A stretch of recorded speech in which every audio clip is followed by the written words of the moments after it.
In Bolton, the vaccination rate has quadrupled in a week as efforts are stepped up to contain the Indian variant.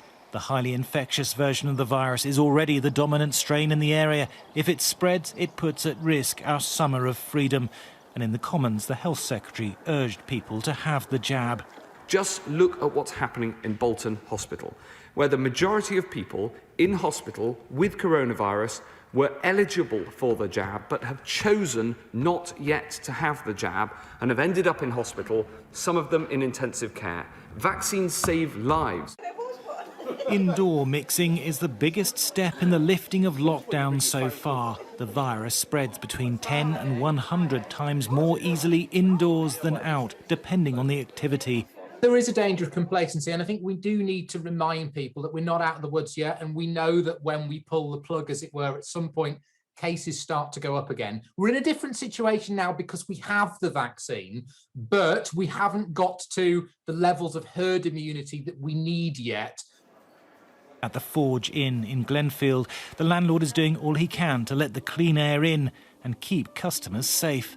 We've spaced our tables out, we've got windows open. We're very blessed here that the property existing was really open spaces. We've got high ceilings, and there's plenty of places for people to move around without brushing past them.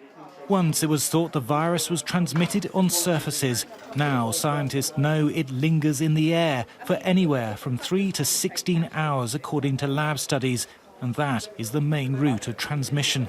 If I did have COVID-19, I'd be breathing out around 1,000 copies of the virus every 5 seconds. Within an hour of sitting here, I might have filled the average-sized pub with around 2,000 virus particles in every cubic metre of air. But open a window and the air would be cleared 3 times an hour. Open a window on the other side and the cross breeze would clear it much faster, reducing the risk for anybody inside.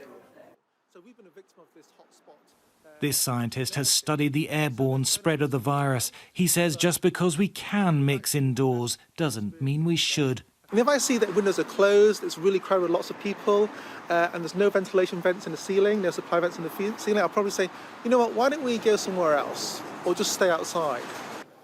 Hospital admissions and deaths are now as low as they were last summer, but easing lockdown with an infectious variant on the loose makes the future far from certain.